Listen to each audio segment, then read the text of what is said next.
everyone, and welcome to Tabor Talk. I'm your host, Michael Tabor.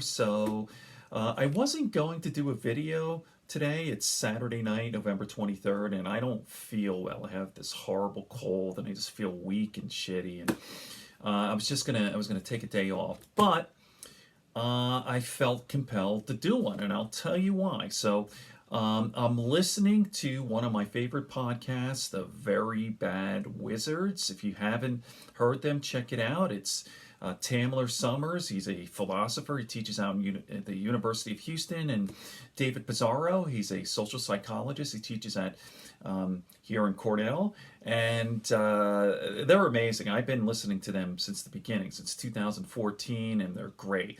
Heavy subjects. They talk about great papers, but they're funny too. So they lighten it up. It's very enjoyable. I love it. It's one of my favorite podcasts for sure.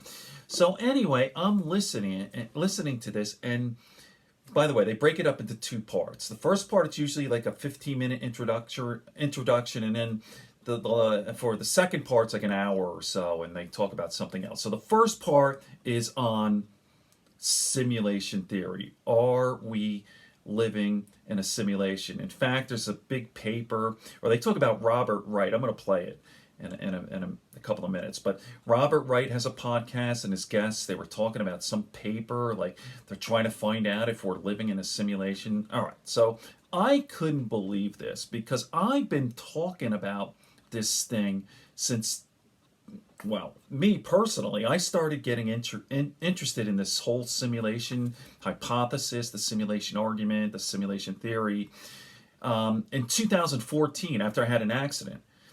September of 2014, I had an accident. I fell from an embankment, 23 feet. I landed on my left buttock. I broke my back and my elbow. I was taken to the hospital, and 4 or 5 days later, I don't know, the timeline is kind of weird, I died. I was clinically dead, and I had an NDE, near-death experience. And I'm not going to get into all the details. I've done at least a dozen videos. If you're interested, go to my channel and look under the playlist for NDE, near-death experience, and I get into it. So anyway, I died, and I saw this huge, gigantic computer, this monolithic abacus-like computer, and this thing was communicating with me telepathically.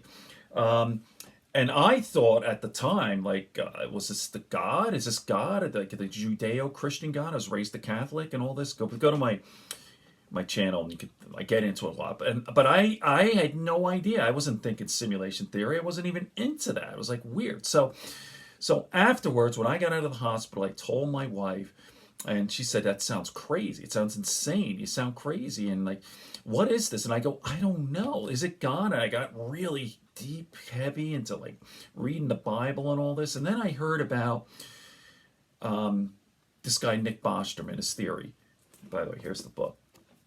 Can you see that? Nick Bostrom's Super Intelligence. So I did some research first on the internet. If you go to Wikipedia, Nick Bostrom, simulation theory, simulation hypothesis, I go, whoa, this is really, like, what the hell is this? So I bought this a couple of years ago. I'm actually rereading it, and I became convinced that we're in some sort of simulation. All right, so let me do this. Let me play this, and then I'll comment more on this. Now, Dave and Tamler are kind of joking around with it, and they're kind of like, "Oh yeah, we're in a simulation and all of this." Now, that's the way I would have felt had I not had that accident and my experience. Like, I feel like calling them or texting, like, "Dude, man, I fucking saw something." Like, yeah, like Nick Bostrom's argument is probability, right? And let me just play this, and then I'll comment afterwards. Okay, here we go. So, by the way, there's no video. Very Bad Wizards. My phone. I'm just gonna place the phone here, and it's, I don't know, about 10 minutes or so, something like that. It's real interesting, and these guys are awesome. I listen to every single show. They put out a podcast every 2 weeks, but this is not a plug about them. Let's listen to this. This is incredible. Talk about our Patreon listener selected episode topic, split brain patients. That's the second part. They're going to do split brain thing. But the first part, they talk about this simulation. The paper is on the show notes. Opinion: are we living in a computer simulation? Let's not find out. The New York Times. This is right. This is stuff people are talking about. Okay, so let me continue on. Ready? Here we go. We're going to talk about the experiments and then the new experiments, challenging the various different things. It's fascinating. The whole subject there it's really cool, and it actually connects, I think, a little to the Nagel piece we did last time. What is it like to be a bat? I talked about that too. Yeah, Nagel's paper. It connects to just in general, like discussions we've had about the self, you know, and like the narrative self, and like And I actually, in the show notes, I'm gonna say it now, just so people actually go to the show notes. It's basically like a bibliography I've put in. Like I feel like like the references of a research article, along with a bunch of just gratuitous tits. But before that.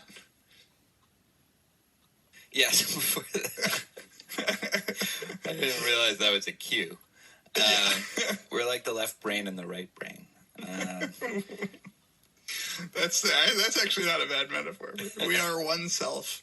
We're like those mirror twins. I sent you this piece. Actually, I heard this guy interviewed on the Robert Wright. Okay, they're getting into it now. It was, meaning of life, or blogging heads, or both, or I don't totally get how that works, but it was the Robert Wright podcast had this guy Preston Green on, and they were talking about his paper that he was published in Kentness.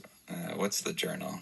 Anyway, it's an article that he published, and then also did a kind of popularized version of it in the New York Times and the Sunday Review, entitled, "Are We Living in a Computer Simulation? Let's Not Find Out. Experimental findings will either be boring or extremely dangerous." I guess, should I try to just summarize the general idea here? Yeah, go for it. So Nick Bostrom, I'm sure we've mentioned this in the podcast before, but he's going to explain what it is, and I've explained it in my videos. Here, this is the guy, Nick Bostrom. By the way, this book is one of the best books. Oh, can you see this? The lighting here. One of the best books I've ever read, and it just blew me away. Not only is it just incredibly well written and convincing and persuasive, but again, that in my experience, it's like, I think we're living in a simulation. So let me continue on. Ready? Up with an argument that, and it gets framed in a bunch of different ways, but the basic idea is, if we assume that human beings will eventually develop the computational power to simulate human consciousness, and if they then develop the desire, if we don't already have it, to simulate the lives of their ancestors in various different parts of the world, if that's true, then it's overwhelmingly likely that we are in a simulation. That's right. That all this has happened before, and right now we are in one of those simulations. Yeah. Assuming that this is possible, and assuming that if it was possible, we would want to create simulations like, what if Donald Trump won the election in 2016? What if the U.S. had won World War II? Countless variations of human history. They'll just be interested in seeing that, well, the chances that we're in the original, the base reality, according to Bostrom, is very, very low, because there's going to be so many, it's like 1 in a billion. Billions, right? Probably more. There's a lot of math here, but so many more simulations than there will be realities. Well, there'll be one reality, and so the chance that we're living in the reality is very low. Exactly. So that's just the background. Apparently, physicists now are able to potentially run studies or do a test or something that will help to determine whether or not we are living in a computer simulation. I don't know how this would work. It has something to do with little glitches in simulations, and we could test to see if those glitches are in our universe. But Preston Green's point, he's a philosopher, is that, look, think about what we're doing here. Either, on the one hand, we won't find out anything, which won't prove that we're not in a simulation. Right. It'll just prove that we don't have the technology to discover it yet. We still absolutely could be in a simulation. Or we will discover we're in a simulation, and maybe that will make the simulators decide to turn us off because their experiment is now corrupted. And so there's no point to... And Dave gets into it a little bit more. So I don't believe that at all. I think it would make it more interesting. Let's just say we're in a simulation. We find out, and the simulators go, oh, they know that they're in a simulation. Let's see what you know what I mean? It's really out there. It's totally out there, but I don't know. It's, wow. Let me just continue. Running us anymore. And so the entire universe as we know it will be destroyed. Either way, we shouldn't do this. Like, there's no upside, really. The success of the experiment could very well lead to the annihilation of all life as we know it. Oh, right. This is like, there's so many assumptions here. I honestly am a little surprised the New York Times published this. Okay. They're kind of laughing. Like, listen. Okay. They're kind of like, and that's the way I was. I didn't even think about this simulation stuff. I was not interested. I wasn't even particularly interested in sci-fi. I am now, if you want to call it that. Like this, I didn't even know what it was. Simulation theory. I never heard of it. So where did this? I was not even a techie, IT futurist. I was not into this stuff at all. It just wasn't there. So what? How do you explain this? What happened to me? I died and I saw a computer, some sort of weird, like I said, this monolithic abacus-like gigantic digital computer that was interacting with me, and it was giving me some sort of instructions. I'm not going to get into it here, but if you're interested, go my playlists, my NDE. Okay, continuing on. This is so good, isn't it? So the original reality are like some social psychologists who don't want you to find out like that you're in the experiment because it would ruin it, and they would like turn off the simulation. I don't find that compelling. Like they're gonna. You don't think they'll turn it off? No, like why? Like you're running. Say you're running a bunch of simulations, and like, if it's anything analogous to the way we run simulations now, on whatever outcomes we're trying to model, we're running thousands upon thousands of simulations with trying to figure out if there is a pattern that emerges. Probably they're not paying attention to any individual one. But if anything, like it might, like you're running a bunch of simulations, and in one of them, people became aware that they were in a simulation. Like that just seems like it would be interesting. Like if I'm taking, if I'm really, taking his assumptions seriously, like they'd be like, oh, cool, what's going to happen now? Not to mention, like the people like Bostrom already believe. That we're in a simulation, and so they might be acting as if we're in a simulation and convincing the world, like trying to get that glare out of it. I don't know that the physicists conducting experiments would be the thing that I don't know. Yeah, I see what you're saying. So I think those are two separate points. I'm going to try to defend this guy because he sounded like a very nice guy talking to Bob Wright. Yeah. Regarding your first point that they would find that interesting, I think the idea is, well, if they were going to find that interesting, they've already found out what happens when people find out they're in a simulation, probably, right? Like whatever you can learn from that is something they've probably already learned. What they haven't learned is what happens if Donald Trump is elected president in 2016 or what, So maybe that's one defense of that. And regarding your other point that why now? Why just because? Because what will the experimental finding really prove? It'll prove, here's something that might lend weight to this hypothesis, but they're not going to definitively prove that. They're not going to find like little ones and zeros in the universe or in the atom or something. So I'm not smart enough to understand this, but I looked this up. I'll put this in show notes as well. I forgot to send it to you, but there was a paper published in 2017 that by physicists that argued, based on the math of these particular quantum effects that they were studying, that I'll just tell you the conclusion, and I don't know that I can put together how they came to this conclusion, but they're convinced that mathematically that it is actually impossible. I read that paper. In a simulation. And so their argument is based on the complexity of these really small phenomena. I disagree with their conclusion. To model it, it would require more computing power than is it's a great paper, don't get me wrong. So their argument is a mathematical one. It's not even a probabilistic one. So I don't know what to make of it, here. But I want to believe. I understand, and I'm not a physicist, right? So, but that's a mathematical model, and I understand the paper's great, and it's impossible to that the paper's awesome, but if you read Bostrom's book, and again, I'm not playing I keep showing up this book, but it's really his argument is probabilistic, and it's super convincing and persuasive, and again.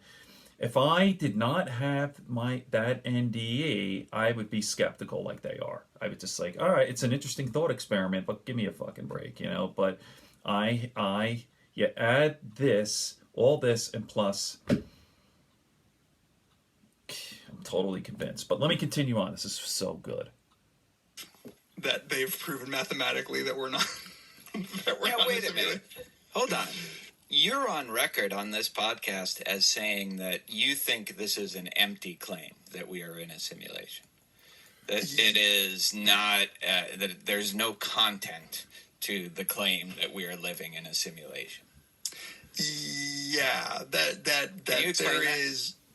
there is, I think it was when we were discussing, what if a demon was creating all of this as an illusion. All of the... Right, like that this table is solid to me, that my actions have an effect on you. All of that stuff, like all of that layer of reality it doesn't really matter if it's being represented in a computer or if it's being represented however it is being represented now, right? Like you could call this universe and all of its laws of physics as essentially some sort of computation that's going on. Whether it is being represented on some other being's graphics card or not, I don't think has any implication. I think it's actually indistinguishable. How is this universe represented? The only thing that matters is the belief that there's a layer of reality that could impose itself on us, right? So I guess the fear that they might unplug this that could be a genuine fear. So I buy that might be a genuine fear that they're going to unplug us, but I don't. The paper that I was quoting here, it's just trying to prove that this is in fact not a simulation. And I still stick to my guns that it doesn't matter. So then, because the reason I asked is because you said I like to think that they, that they've proven it, right. like you care, but really you might not care, I guess. But here's one little wrinkle. It might be that the things they're trying to test don't require that everyone be conscious, all human beings be conscious, or that all these parts of the world are present. And so it could be that in a lot of our interactions, those are not with other conscious beings, but are just part of the simulation. If we are among the chosen who are granted consciousness, that would be like a substantive difference with how we understand the world. Like right? the Rick and Morty episode where everybody's... Rick and Morty's awesome. I'm sure there's a Rick and Morty episode. Wait, didn't we watch that one together? Didn't we do that for a Patreon? Yeah, we did, but that one, it was like everyone was on the same level or not? No, I guess not. No. The aliens were running it, and all the other people were actually really dumb because they were like all of their computing power was right. That's right. And so the way that they got out of it was like to crash the computer. That's fine. Let me pause this now, and I'll continue on. I could... There's a few minutes left, about 4 or 5 minutes. So let me pause here, and I'll be there in a flash. I'm back. I'm going to begin. By the way, I just put some kratom between my cheek and gum. There you go. So by the way, they're going to get into how this seems to be very trendy, like alternate reality, simulation theory, and all this. And I'm telling you, in 2014, I was not into this stuff at all. Like people say, oh, The Matrix. I didn't even see the movie The Matrix until... that's not true. I saw it, and I really didn't even like it, but... And by the way, The Matrix is not the best movie on this. The book to read, again, I keep plugging this, but this was, again, my wife thought this was outrageous. It's like, oh my God, you sound crazed, and now everyone seems to be talking about. And this has been around, the idea of simulation. Like, even if you go back to Star Trek, you have simulation stuff and all that. So it's definitely something that had been discussed, but it seems like you're hearing it more and more. So let me just continue on. Like, I still think, like, there are other ways in which this problem presents itself. Like if you endorse solipsism of some sort, or you're just a skeptic about whether or not everybody else has the same thoughts and feelings as you. If you truly think epistemically, like, it's completely, like, I really genuinely probably don't know whether you, Tamler, are a fully conscious being. It's true. That's just what someone who wasn't a fully conscious being would say. Right. That's good. There is nothing to distinguish the behavior of any human being from mine. Like, it's not like I think it just wouldn't. It just doesn't matter, right? Like, if you cry out in pain when I hit you, I suppose you could be a complete computer simulation without consciousness, but. I think it's... a big part of me agrees with you that this is not a pseudo problem because there are all these wrinkles. Like, it does seem a little different if we are like reality TV for some other group of people that are living outside reality as we understand it. But at some level, it really doesn't matter if the basic reality is quarks or bits, right? Like, right. Exactly. It's like we don't understand how that would be true either way, right? I think that's right. I think the only thing is the belief that there is sort of another layer of reality that can impose itself on us. Yeah. Maybe that's a little daunting. And you get that if you believe in the supernatural order of things already. There was another thing that I kept thinking about when thinking about this particular problem, and that is that, like, there is a rise in both this simulation talk and, like, alternate reality talk, and I feel, I can't help but feel like there are sociological reasons why there's a lot of sci-fi about alternate realities, us being one of just many universes, one of many sets of simulations. I feel like there is just some enemy in society that's making us, like, gravitate towards some of these. Totally. Right? Yes, I completely agree. They're saying it's like some sort of the same kind of, like, Durkheim, like, social isolation leads to more thought experiments. I'd be totally agreeing with these guys if I didn't have my experience, though. Like, living in the Matrix or in some computer program, or...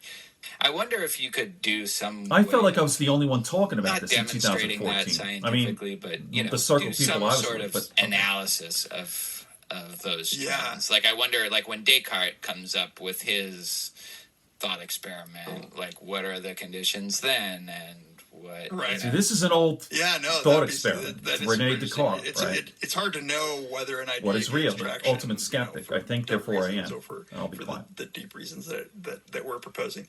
But it just it's hard. Like, what I want to know is it comforting to think that we're one of many realities? It is for me. Or is it distressing? Like, I feel like it is scratching an itch for some people to believe this. That's Yeah. true. For me, it is, yeah. But I don't know what exactly it's doing, right? Because, yeah. Like, why does Bostrom want to believe this, Robin Hansen, the economist, he's sometimes on Tyler Cowen's podcast. That's Robin Hansen said maybe we would, if we found out we were living in a simulation, we would give less to charity and we would put less into retirement. I don't follow that line because I guess if you don't really think Ethiopia is there, and you could take that two ways, like, is Ethiopia not there because they've only programmed Houston, really, and that's all they're looking at, or is it not really there? I don't really in the sense that follow this. They're not. He's not thinking about it the way I am. think the idea is one way or another, it's not really there, and so we shouldn't give money to starving kids. Stupid. And like us, what is that? Right. Like So us in 40 years is. First of all, this could just be a 2-day experiment, number one. And so maybe they want to test what's happened today. Right. So just masturbate as many times. That's funny, that's the only solution. I think that it is, if not being here is taken to mean, well, Ethiopia doesn't really exist in the same way that I don't really exist, Right. then I still think that that's completely cruel. Like the fact that you can feel pain in this, whether or not it's a simulation, and that other people are reacting in a similar way. Like, I think that it would be cruel to think, well, nothing really exists, because I don't think that it would comfort you at all to be punched in the face, to believe that you don't really exist, that you're just being simulated. So I think it would be cruel. But if Ethiopia doesn't exist in the sense that you are the only consciousness and you are being, like, it's only rendered in 3D when you go to Ethiopia, right? Like, it's being created for you, then it's some version of solipsism, and then why solipsism, care? solipsism, potato. A robot. I don't think that the simulation stuff is adding anything new to those kinds of thought experiments, but I think I think it's crazy to think that if we were being represented as ones and zeros instead of as whatever, the quantum packets, that this would make any difference, right? Like, it's I agree. I like this idea you have about anime leading to this, and why that would be comforting in an increasingly socially isolated world. Mm-hmm. Maybe it's that this kind of, you have some alternate explanation for the social isolation, that you feel that it's just a natural part of existence. Yeah. And that maybe there are other versions of the world that aren't as shitty. I mean, of existence that aren't as shitty. But it just does strike me as, like from the Ted Chiang episode, stories that we were reading, to Mr. Robot, to all this one stuff. of my favorite TV shows, Counterpart. There's so much talk of this, and I feel like the belief that this is just one of the possible, this is a tweak where Donald Trump won or whatever, or this is a tweak that somehow that thinking of the counterfactuals is giving us something like, well, I don't know. Maybe it makes people feel less alone in the universe. Or it kind of justifies the feeling of aloneness. I believe in it because, again, my experience. Already and have, or something. I don't know. It's probably a combination of so many different factors. It's like physics emo-ness. Right. Well, one of the things that Robert Wright asked Preston Green is all this simulation talk just religion for atheists? Yeah. Maybe this is just That's way what they call it. For certain people to satisfy a spiritual need that they're no longer getting, that they used to get. peeling away the layers of reality to find the true metaphysical like layer is it seems as if it's all you can talk about gods and demons, or you can talk about a master race simulating us on a computer. It does feel like the same thing, just like a more plausible version of the same God. thing. Yeah. But there's no woo-woo with this, really. It's all scientific. You see what I mean? We still don't know why we're here. So, like, you know what? And plus, if you believe that we're in a simulation, this might be a simulation in which a god does exist. So you got to just... part of their experiment is like, okay, we're going to create one universe. This shit could drive you crazy if you really think, and one in which he doesn't exist, but people believe it. Say? We're alone. Just for the record, You think we're alone? I put money on that we're alone. I totally disagree. The day that we create a plausible simulation is the day, where actual creatures are living out their lives. That's the day we'll all suspect that we might be in a simulation. I mean, here's the thing. We don't understand consciousness, so I don't get why people think we will be able to simulate it. Like, we're not close to understanding it. Like, there's so much about it that we don't understand. Say he's not following. No, we don't understand it now. To assume that we're just going to be able to simulate it is... I don't know. Like, I'll respond I think Bostrom understands this, but I think, like, he kind of says it almost dismissively. It does strike me as, why should we think that we will be able to do that? I'll explain. His point is, like, we have, like, 10 million. Yeah, I mean, right, we don't understand consciousness now. So, right, it's impossible. By the way, you could still have an advanced civilization in simulations without the lights being on, if you will, all right? So he gets into it all in here. Like if you look at Moore's Law and the exponential growth of technology and this... Like I like to give this is going on too long. I'll be doing more videos, but if you take a look at, like, say, the analogy of, like, say, video games, and that's the one that Elon Musk talks about, that if you look at the beginning days where you had Pong, right? It was like ridiculous. Look at video games now, what they look like, and then just virtual reality. Like, virtual reality is still kind of crude. You have the stuff on and you're in this, but there's going to be a time where that virtual reality is going to be indistinguishable from base 100%, whether it's 10 years, 50 years, 100 years, 1,000 years. It's going... All right, so there you go. I'll be doing more videos. Let me just finish this up, and then I'll end this and then talk some more. Million years or whatever, Yeah, see, there you go. I suppose, that's right. Those arguments always turn on, like, in an infinite on an infinite scale. Yeah, right. Everything that could happen will happen. But the infinite monkey thing. Yeah, exactly. I guess you could be some sort of functionalist and say, so long as we put information together in the same configuration as brains are put together, then it will emerge consciously. Like, we don't have to know how to make it. All we have to do That's another is good know point. how to That's copy. interesting.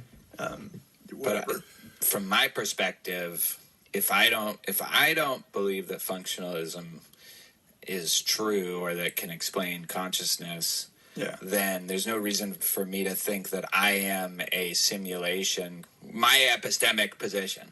Yeah, it's hard to shake my, like, firm belief that this can't be but they could have fucking programmed that into me. I don't know. So believe what you want, but don't not give to charity. That's fucked up. All right. Well, we will be back. Okay, there you go. I have to simulate taking a piss right now. All right. They're great. So, by the way, I'd be kind of sort of joking around. They're a little, joking a bit, and I was be the same way, like I said, before my accident, before my NDE, I was not interested in this at all. And then it became, and if I didn't have it, I'd still be like, oh, it's an interesting thought experiment, but, So, okay, let me end it here, because this video's been over 20 minutes, or whatever it is, and I'll be getting into it a lot more. Again, I have a playlist on 2 things you should check out if you're interested in this stuff. One playlist is called Are We Living in a Simulation? And the other one is my NDE, near-death experience. Okay, good friends, good books, and a sleepy conscience. Peace, love, and understanding here on Tabor Talk.